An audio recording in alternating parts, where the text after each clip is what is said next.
So Boker Tov on this fine, chilly Sunday morning. Seems like this might be the last chilly Sunday morning in South Florida of this winter, but who knows? So this class is somewhat a continuation of last week's class. We started to talk about clothing. We were a little rushed because we had our matching gift campaign, which was, thank God, successful. Thank you to all who participated. You still can participate as the link still works. But thank you to all who participated and became partners or continued their partnership in the amazing good work that Chabad and our community as a whole does over here in Coral Springs and beyond. So we always start with a bracha. Let's make a bracha. If you're listening, I'm told it's a slow connection. Let me change the connection over here. I want to. It's the motive. Give me a moment. My apologies here. So here we go. Okay, it should be. You should be getting a better connection. So let's continue. So let's start with a bracha. Let's start with a blessing. Baruch atah Adonai Eloheinu melech haolam shehakol nihiya bidvaro. I hope you answered amen. We also always start with putting a few coins in the tzedakah pushka so that we could elicit, first we'll do a mitzvah, of course, but that we could elicit some blessing from Hashem, that the words that we shared now today are words that inspire both the listeners and myself, and that we should be blessed to say the right words, especially when you say words today. You say something, last week I'm not going to say any details because of privacy, but last week I kiddingly said something to somebody, and it turns out the feedback I got is that they were offended. So, you have to, on the one hand, you can't always worry about everybody being offended. On the other hand, nobody's looking to offend if it's not necessary, of course. So you have to have blessing. You have to have blessing, what we call in Aramaic, siyata deshmaya. You have to have blessing from heaven to make sure to say the right thing, not to say the wrong thing. So that's part of why we're giving the tzedakah over here. Okay, so how to improve our relationships. So let me start off with a little bit on the lighter side. So this couple, this fellow speaks to his rabbi, and he tells the rabbi, there's a lot of tension at home. My wife and I we're at each other's throat, and there's just tension. So the rabbi says to him, look, I want to give you advice. I said, my advice is that every time you feel there's tension, walk a mile before you address the issue, and so on. And this way you'll have a little time to calm down, to let things sort of diffuse and so on. So, okay. Now, a couple of weeks later, the rabbi side reaches out and says, no, so how's it going? How's the, so the guy responds, he says, Rabbi, things are great. He says, I'm 50 miles from the home. I just had to walk 50 miles to diffuse the situation. So that's in terms of relationship. And I want to, the title of the class is clothing and a Kabbalistic perspective and so on. So I want to talk about the impact of clothing from a Kabbalah perspective, as I will explain and elaborate, and its connection of how to improve relationships between each other, and maybe more importantly, in the focus of this class, not more importantly in the grand scheme of things, but at least more focus on the relationship between ourselves and God, and HaKadosh Baruch Hu, and God Almighty. So this is again in line with the portions that we read this week, is the building of the tabernacle, the Bet HaMikdash, the Mishkan, and the Torah, as mentioned last week, and as we'll read again this week, next week, talks in great detail about the garments of the Kohen Gadol, of the high priest, and the Kohanim in general, the priests all the priests, not only Aharon, the high priest. And in line with the fact that these are lessons for all of us, because in the Torah, we are all referred to, whether you're a Kohen or not, as Kohanim. So the lesson from the garments and its significance and its focus is a lesson for all of us. And we would think that this is something external. This is something external. Why would it be so important for the Torah to tell us in detail, and why would it care so much to the extent that the consequences are so severe if a Kohen enters into the service of the temple and he's not wearing his garments? Why would that be so important? Seemingly, this is something that is of external value as opposed to internal value. We are not our clothing. We are who we are, our soul, our intellect, our emotions. That's who we are. Why the focus on the clothing?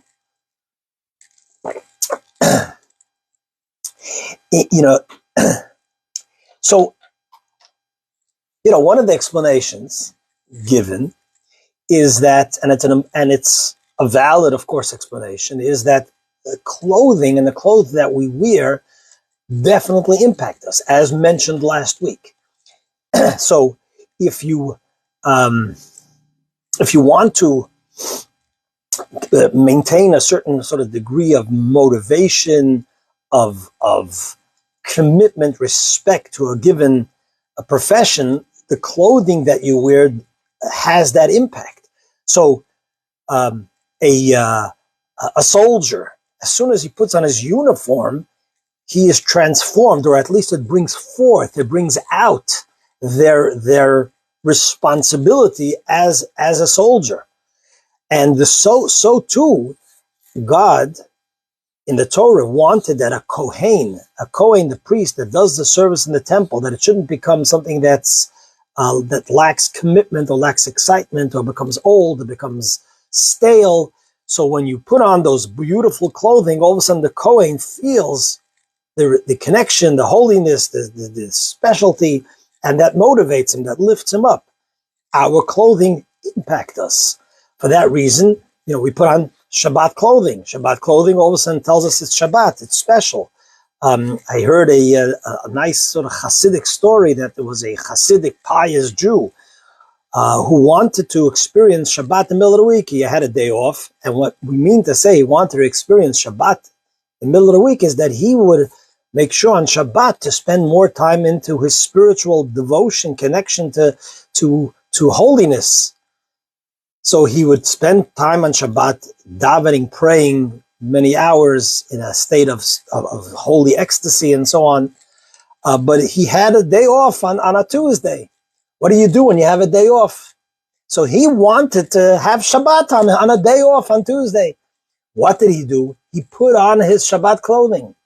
He put on his Shabbat clothing, and he was able to experience somewhat of the Shabbat mood, the Shabbat feeling, so that he could go ahead and connect and experience that holiness, that spirituality, that meaningfulness, that he would be used to experiencing on Shabbat. There's even a very interesting explanation.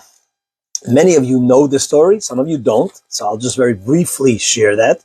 That when our forefathers, Abraham, Isaac, and Jacob, so of course Isaac, as we know, hold on a second, I'm sorry for the interruption, but I keep on seeing that it says slow connection. I'm not sure what's going on over here. Okay, so so by the story of Isaac, the second of our forefathers, and he is the story just very briefly, where he wants to bless his son, and he had two sons. He had Isaac and Jacob. He had Jacob and Esau, Yaakov and Esav. And he wants to bless Esav, and his wife Rebecca, Rivka, calls over her son Yaakov and says, "I want you to get the blessings, and since your father is blind or difficult for him to see, as the Bible relates, as the Torah relates, so I want you to go in and get the blessings." And over there, the Torah tells us that she dresses him in the clothing, in the garments of Esav. And the question is why? So The Torah says over there, why does she bless him with, why does she dress him with the garments of Esau? Because the Torah mentions specifically that perhaps my father will feel me, my father will feel, and I don't have the heariness. I don't have the hear, as much hear as my brother Esau, and he'll discover that I'm not Esau. And then instead of blessing me, he'll curse me. So what does Rebecca do? What does Rivka do? She goes ahead and she puts him on the garments, the Torah says, of Esau, of Esau. So that's the straightforward explanation of what went on over here. But one of the commentaries says something very interesting. It says later on when Isaac asks Jacob, when he's in there to get the blessings, and he says, who are you, my son? So Jacob responds and he says, Anoichi, I, Esav b'cheirecha, I am Esav, your firstborn child. And Rashi explains, how could Jacob utter an untruth? And Yaakov explains that it was a bit what we might call sort of a white lie, or I don't even want to say such harsh words about Jacob. He said basically, he sort of like paused, Anoichi, I, and comma, I am I. Esav hu b'charecha. Esav is your firstborn. So he did not actually utter an untruth. He just left things unsaid. That's as we explain the verse. And this way, Esav did not receive the blessing and Jacob received the blessing.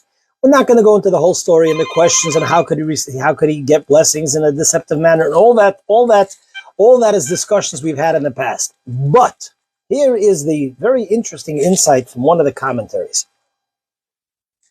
As we know, the Torah tells us that Yaakov ish tam, that Yaakov was a very straightforward person. You know, what you see is what you get. So for him to be able to follow his mother's instructions and to be deceptive so that he could get his father's blessings, he could only do so after he's wearing the garments of Esau. It was just the clothing of Esau. The clothing of Esau, which were very coarse, very, very debasing, dragging you down spiritually, because that's who Esau was. By putting on Esau's garments, only then can he somewhat enter into that way of acting or thinking or responding to his father Esau, telling you how much the clothing that you wear is or are important in how it impacts your behavior.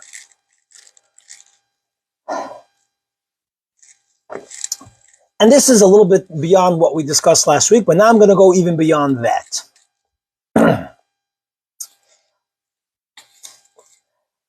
We mentioned that we're going to discuss sort of a Kabbalistic perspective or a Hasidic perspective, a Kabbalah perspective.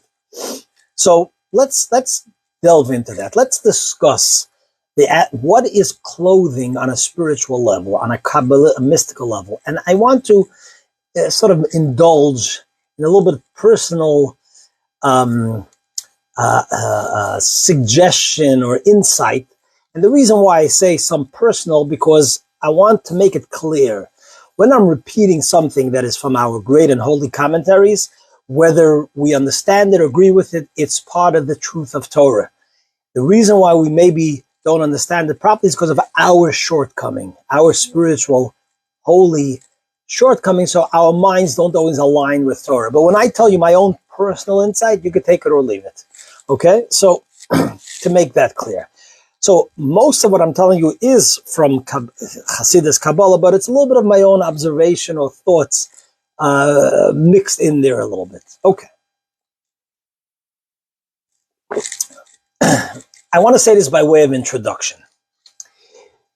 There's a certain premise that we have been told based on commentaries, but the Rebbe, Rabbi Menachem Mendel Schneerson, would focus or stress this premise. It is based also on the Shalah, the famous Shalah HaKadosh, the Holy Shalah, who wrote extensively both Kabbalah and on the Talmud and on the Torah. So the premise over here is that whatever happens in the sort of the physical realm, in the material realm has its spiritual, holy, godly Torah origin. So with that premise, I want to highlight a challenge of our generation, which we touched upon last week. There is definitely a challenge in our generation when it comes to clothing, physical clothing, regular clothing. You know, my teenage daughter, I just went online and I had to buy, what is this shmata, whatever it is. You know, you have teenagers, you know what I'm talking about.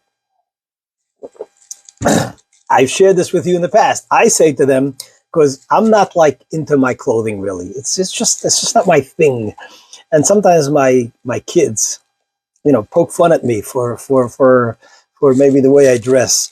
And I say to them sort of jokingly, and I don't mean this in an arrogant way, just to bring home a point to my children, I said, you know, I had the honor, although it came about because of something very tragic, which we just last week or the week before, again commemorated the horrific shooting at MSD.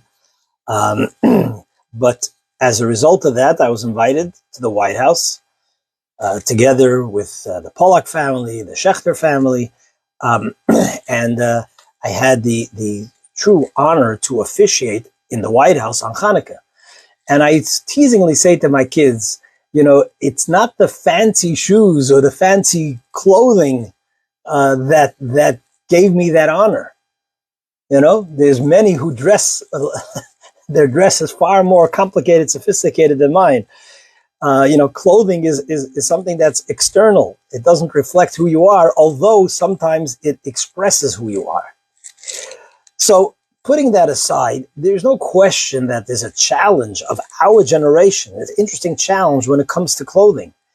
I was once talking to a teenager who is sort of religious in the Jewish sense, and they're Orthodox, they keep Jewish law and so on, but their dress is totally not in sync with what Judaism instructs. And they were honest with me. They said, you know, this is one of the areas where I really have a strong challenge or a strong weakness where it's very, very hard for me. This is what this teenager is saying, to dress appropriately. So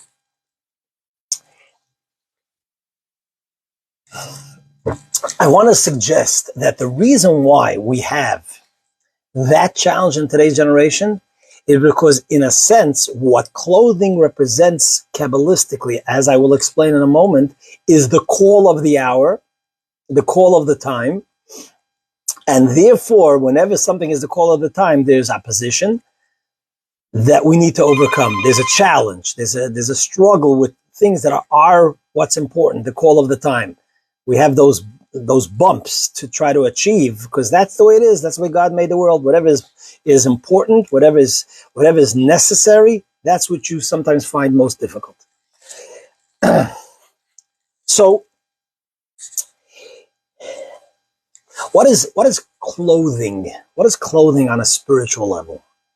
So Kabbalah, namely the Alter Rebbe in Tanya, the Alter Rebbe is the founder of the Hasidic movement, of the Chabad Hasidic movement.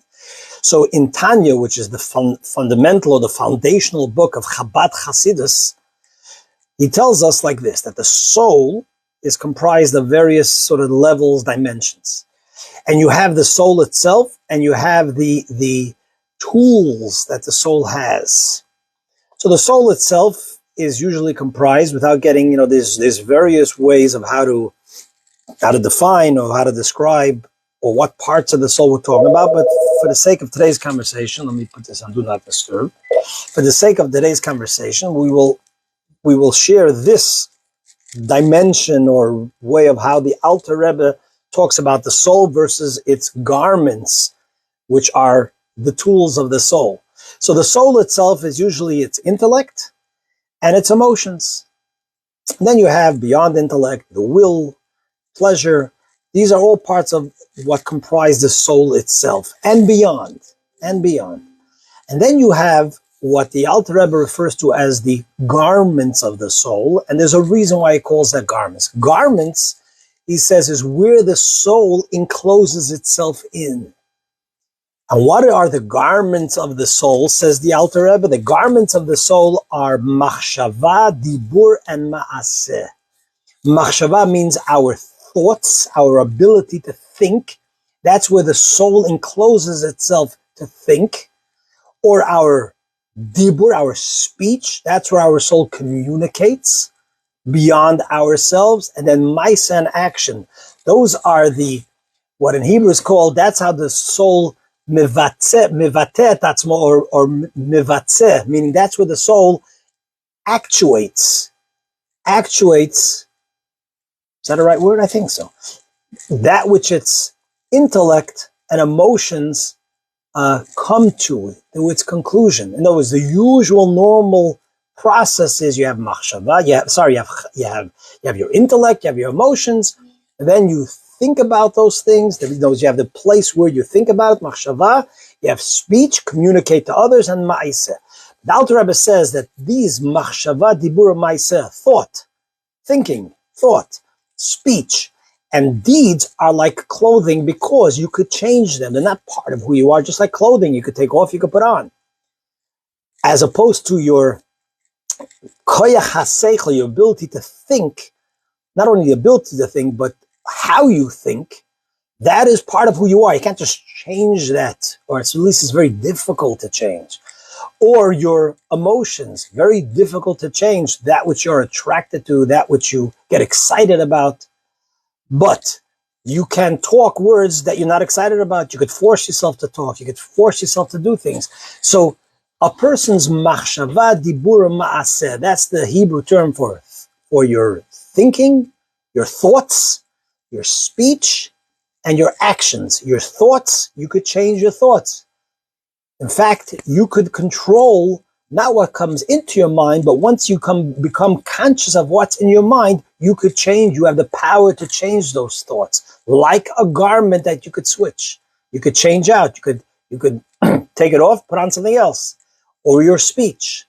So here, the Alter Rebbe continues and says that even though on a sort of spiritual level, on a soul level, your seichel, your intellect, and your emotions are higher, but in terms of the purpose of your soul, the levushim, the garments of your soul are higher because it's through the levushim that you fulfill that which God wants. It's through your thoughts, thinking the right things, choosing to think the right things. Your speech, how you speak and what you speak and how you communicate, and the refined words that you use, as opposed to gossip, or as opposed to coarse language and so on.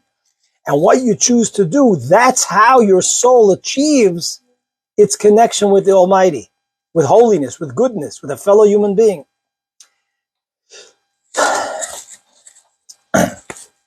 So here, let's try to bring this home now that I hope we've made that clear. What is the spiritual dimension of clothing? So,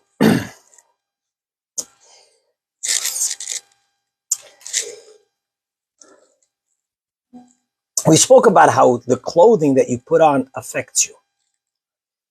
In terms of improving our relationship,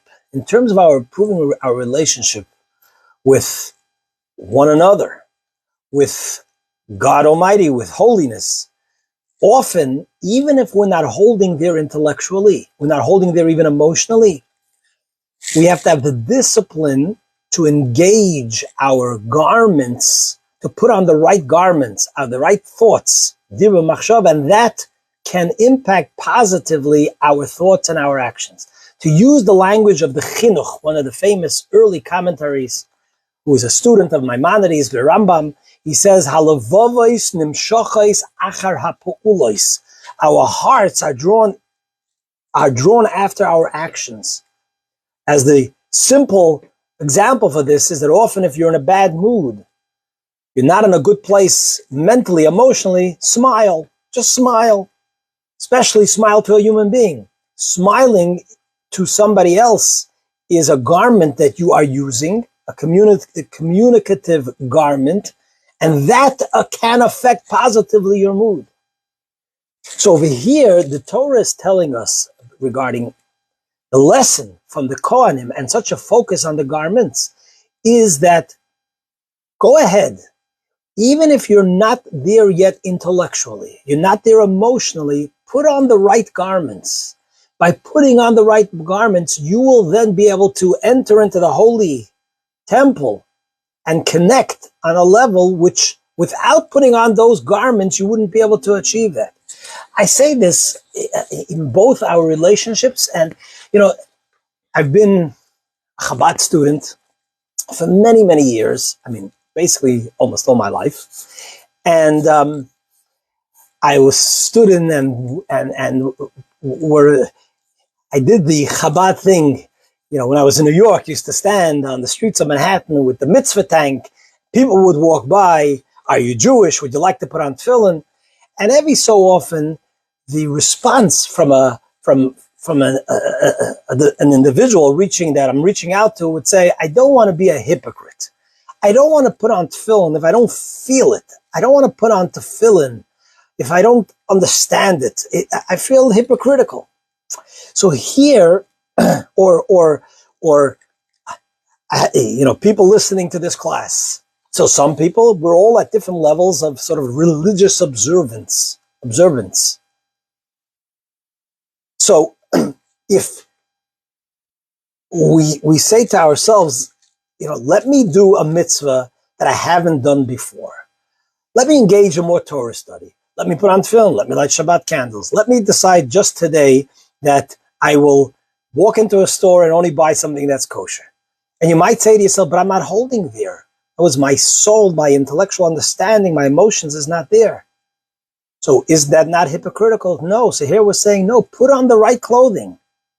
Put on the right clothing, meaning engage in the thought, speech, and action of holiness, the beautiful garments of the Kohen, and that will reversely, sort of from the back door, lead and connect you also emotionally and intellectually. Sometimes you could be a hypocrite in that sense. Our actions, our garments, the garments of the soul have a deep impact also on our thinking and on our emotions. There's a beautiful story. And with that, I will conclude. There's a beautiful story with that was by Rebbetzin Weiss or Mrs. Weiss. I saw the story. It's an interview that the gem that records personal interviews of people and their interaction with the Rebbe. And she said this. She related her first-hand story with herself, which is a sort of a fascinating story. She said that as was customary, that before a bride and groom, Chatan and Kala, would get married, a week before they would go into Yechidut, to a private audience with the Rebbe, Rabbi Menachem Mendel Schneerson, 7th Rebbe of Chabad, to get his blessings and so on. So they went in, she and her future husband at the time, they went into Yechidut, the private audience, which is considered not just a time to get advice, but it's a soul interaction between a Rebbe, between a Moshe Rabbeinu of our generation, and the people entering. It's a much deeper, connection. It's a spiritual, holy, soul-to-soul connection. And the usual blessings were exchanged, and surprisingly, and especially to the surprise of the groom, the Kala, the bride, asks the Rebbe if she could please talk to him privately, without her groom into the room. There's something on her heart, and she wants to discuss it with the Rebbe. Okay, so the Rebbe looked to the groom, which was sort of a signal for him to leave the room. He left the Rebbe's room. The door was left a little bit opened, as per the laws of what's called yichud and so on, of proper modesty. But he couldn't hear the conversation, between the bride and the groom, between the bride and the Rebbe, and And she spoke to the Rebbe probably for about 20 minutes, and he was, what could this be? He comes back into the room, and after he's summoned sort of back into the room, and the Rebbe again gives them their blessings, they leave the room, and this was a week before the wedding. So a week before the wedding, as is the custom, bride and groom do not see each other and don't talk to each other until after the chuppah. After the chuppah, they go into what is called the yichud room, where the chatan and kala go into a private room by themselves after the chuppah. And what's the first question the groom asks his newly married wife? His first question is, so what was this private talk you had with the Rebbe? I'm really eager to know. It's been bothering, it's been on my mind the whole week. And she says, I'll tell you. She says, when you walked out of the room, I started to cry. And I told the Rebbe, I do not want to go forward with this wedding. This is the words he's hearing right after the chuppah. You don't want to get married. He says, but let me explain. I told the Rebbe that my groom, my chatan, is too good for me because I have a serious temper issue. It's who I am. My emotions, the soul, my character, which is part of my neshama, my soul, I'm just a short-fused person. And now we're dating and so on. Of course, I'm on my best behavior.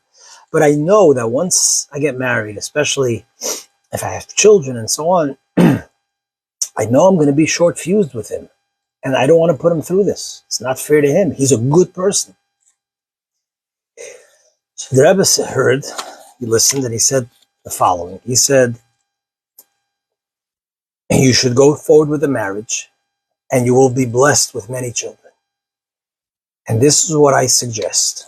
Is I suggest that after you get married, you should become a volunteer in a either rehab center or a hospital, especially with children. And by doing so, by being there to help children, the very act of helping children will force you, other children especially, to be patient. And by that act, or to use the metaphor related to our discussion, by putting on that garment, it will help your soul improve. It will impact your soul for the better, that you will slowly develop more patience. And she says the following. She says, after we got married, I followed the Rebbe's instructions, and I did not become pregnant. And we were concerned about it, so we finally went to a doctor.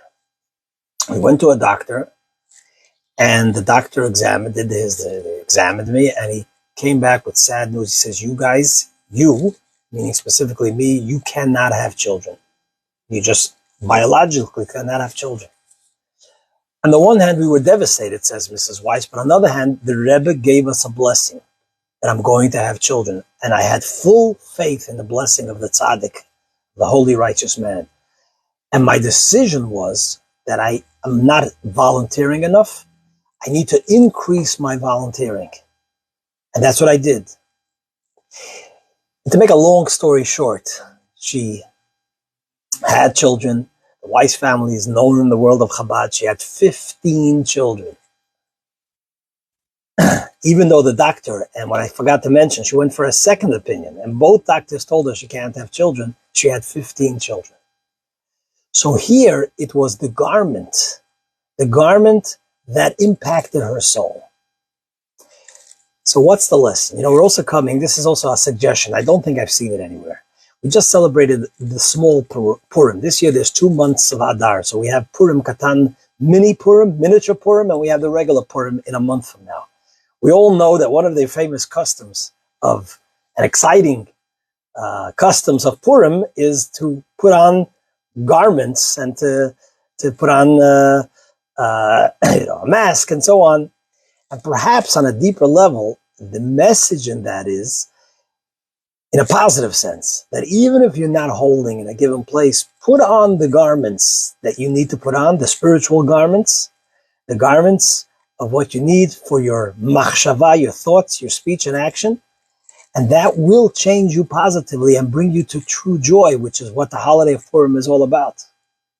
So, in conclusion, think about something which you know where you should be or ought to be, but you just don't have the enough understanding or commitment emotionally to be there, and put on that garment regardless, even if it's one thing at a time.